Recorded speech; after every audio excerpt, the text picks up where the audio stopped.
شروع کرتا ہوں اللہ کے نام سے جو بڑا مہربان اور نہایت ہی رحم فرمانے والا ہے۔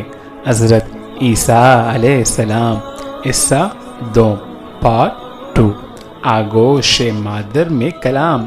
ابھی حضرت مریم انجانے اندیشوں اور وسوسوں میں گری ہوئی تھی کہ حضرت جبریل نے وادی کے نیچے سے آواز دی، اے مریم پریشان نہ ہو، تمہارے پروردگار نے تمہارے قدموں تلے ایک چشمہ جاری کر دیا ہے، اور ذرا اس کھجور کے درخت کو ہلاؤ، دیکھو یہ تمہارے سامنے تر و تازہ کھجوریں گرا دے گا۔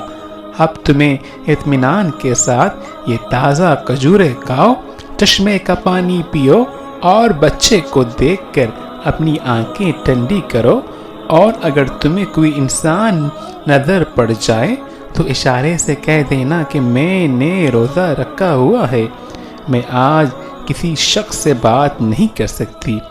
اس وقت کی شریعت میں روزے میں کھانے پینے کے ساتھ بولنا بھی منع تھا۔ حضرت جبریل کے اس پیغام سے حضرت مریم کو اطمینان اور تسلی ہو گئی کہ اب میرا رب مجھے بدنامی اور رسوائی سے بچا لے گا۔ حضرت ابن عباس سے مروی ہے کہ ولادت کے 40 روز بعد جب طہارت ہو چکی تو حضرت مریم اپنے گھر والوں کے پاس واپس آئی۔ لوگ نومولود بچے کو گود میں دیکھ کر حیران رہ گئے اور بدگمان ہو کر بولے، اے مریم یہ تو نے بڑے گناہ کا کام کیا، نہ تو تیرا باپ برا آدمی تھا اور نہ تیری ماں بدکار تھی۔ حضرت مریم نے جبریل امین کی ہدایت کے مطابق بچے کی طرف اشارہ کر دیا۔ روایت میں ہے کہ جب خاندان نے حضرت مریم کو ملامت کرنا شروع کیا تو اس وقت حضرت عیسیٰ علیہ السلام دودھ پی رہے تھے۔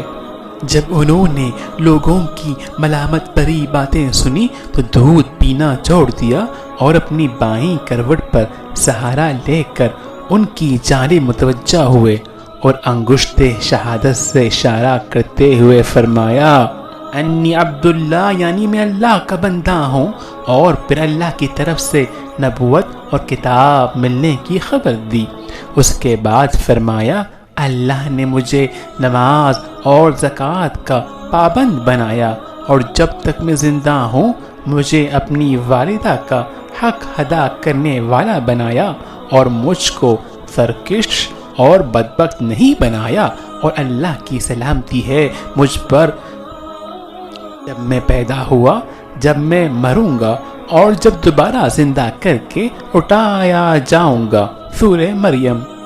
لوگوں نے جب نومولود بچے کے منہ سے یہ الفاظ سنے تو حیرت زدہ رہ گئے، اور انہیں یقین ہو گیا کہ بی بی مریم پاک دامن ہے اور یہ بچہ اللہ کا برگزیدہ بندہ ہے۔ اس واقعے کے بعد خاندان اور بنی اسرائیل کے سمجھدار لوگ دونوں کی بڑی عزت کرنے لگے اور انہیں خیر و برکت کا باعث سمجھنے لگے۔ حضرت عیسیٰ کی پیدائش کا مقام جودیہ کے پہاڑوں میں واقع بیت لحم فلسطین کا ایک بہت بڑا گاؤں ہے جو سطح سمندر سے 800 میٹر کی بلندی پر واقع ہے۔ بیت الحم کے جنوب میں چند میل کی مسافت پر کوہ سرات یعنی کوہ سعیر کے دامن میں وہ تاریخی مقام ہے جہاں حضرت عیسیٰ علیہ السلام پیدا ہوئے۔ اس غار سے متصل کونے میں ایک پتھر نصب ہے جس میں ایک گول سوراخ ہے۔